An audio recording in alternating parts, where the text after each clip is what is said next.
Thank you. Before we open to questions, if any of you are really interested in your state of doing transparency, ALEC does have a model bill. Jonathan will wave his hand in the back there. Jonathan's our great task force chair for the Tax and Fiscal Committee, and he can give you extra information. Sandra's available with Americans for Tax Reform. Contact your state policy group in your state, and we have a list there, or stop at the booth out here for more information on that. And then this session is being taped, so it will be on the ALEC website in a few weeks if you want to go back and refer to anything on this website. But again, I can't stress enough how much the voters want transparency.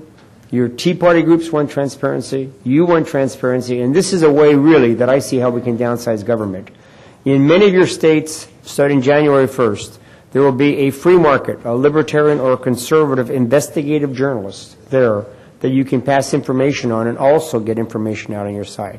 So with that, we'll open to questions, and I guess we have mics that we're passing around. So if you have a question, just raise your hand and the mic will come to you. What are your questions?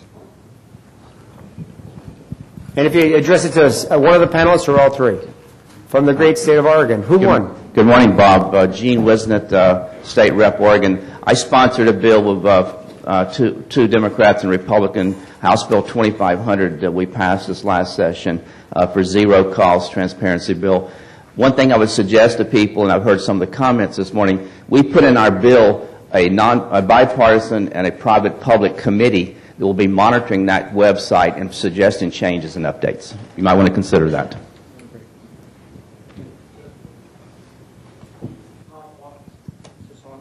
Is this on? Yeah. Ralph Watts, Iowa House. I had a question maybe for Bob or any of the others that might be able to respond. One of the concerns I have is that a lot of state agencies only have about a third of their funds that they use and they spend to go through the appropriations process. A lot of it comes in through fees and taxes and whatever.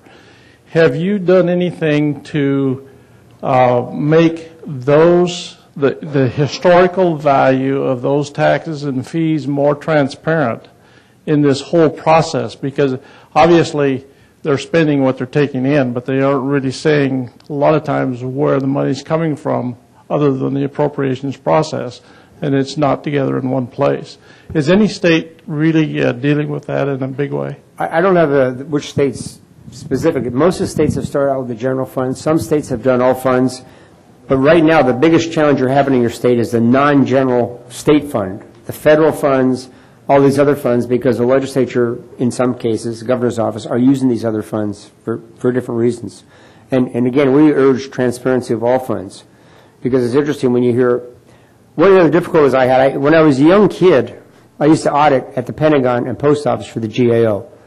But nothing in that experience, on the Pentagon and Post Office, which a lot of people think are pretty bad, prepared me for the state of Washington and its lack of accountability on the budget. That you don't see balance sheets, you don't see trends, you don't see actual numbers. And that's where transparency will help, because many times legislators who are on the budget committee, you know, one of the things our task forces urge in a model bill is 72-hour timeout before you vote on the budget. But the bill comes down and says, well, we don't have time, you know, trust us, this is the best thing, you've got to pass it right now. You know, don't read the bill, vote for it now. So the more you can put on, and putting all funds on, I think is essential. Let me just take that just in a little different direction. You know, one of the challenges we have in Minnesota, and I think there's a lot of states in this situation, is that our expenditures are fixed, but our revenues are not fixed, and so we all are in all these deficits and things like that. We just had recently, and this might be an idea for folks, the governor just came out of Minnesota, Governor Pawlenty just came out with an idea that essentially says, it's a constitutional amendment, that we cannot spend more than we spent the year before because we don't know what revenues are coming in. Any additional dollars are categorized for either tax relief or rainy day funds, or something along those lines, which allows us to better align the expenditures and the revenues because of that situation where one is fixed and one is not.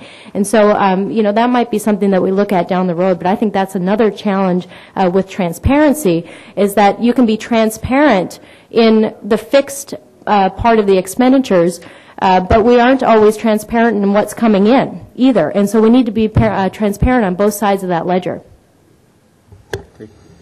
Other questions? Might I address this also? Yes, I'm sorry. That's okay. I wanted to also just explain to you that we did actually include revenue data within our bill as well.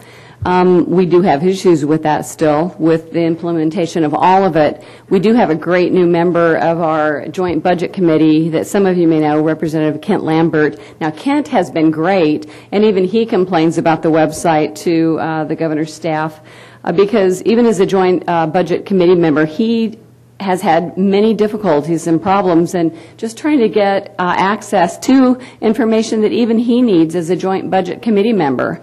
So as he pulls this information out, he's been great about getting it, all of the information that he obtains out to all of the House and Senate Republican members, as well as our Democrat colleagues too. But it should be implemented within the bill. Let me give you a suggested assignment when you go back to your states. Get a hold of your state revenue office, treasurer, whoever it is, and ask them for a list of all the taxes and fees. You won't believe it. They can't come up with it. Question mark.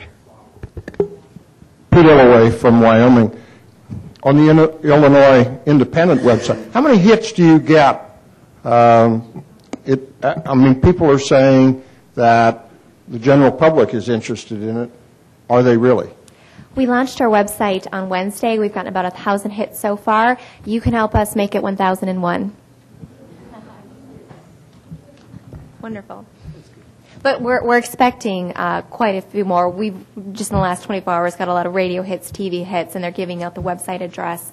And I can absolutely promise you that we will let folks know how many people are visiting the sites, how long they're spending on the site, how many searches they're doing, what are they finding, and what are they finding interesting. Talmadge Heflin, Texas Public Policy Foundation.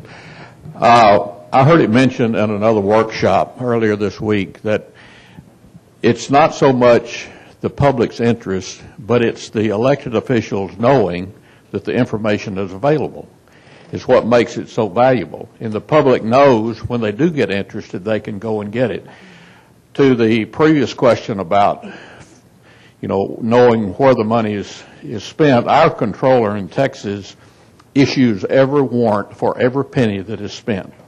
So her website has all expenditures. Now, it has its downside in that it's not as searchable as it needs to be. For instance, if you want to know how many cars are purchased by the state of Texas, you have to go to each individual agency. She is currently working on a program that is realigning the accounting process. It is going to be a multi-year process, but when she gets through with that, or a treasurer, whoever issues the checks, because more than likely they will issue every check for every penny the state spends.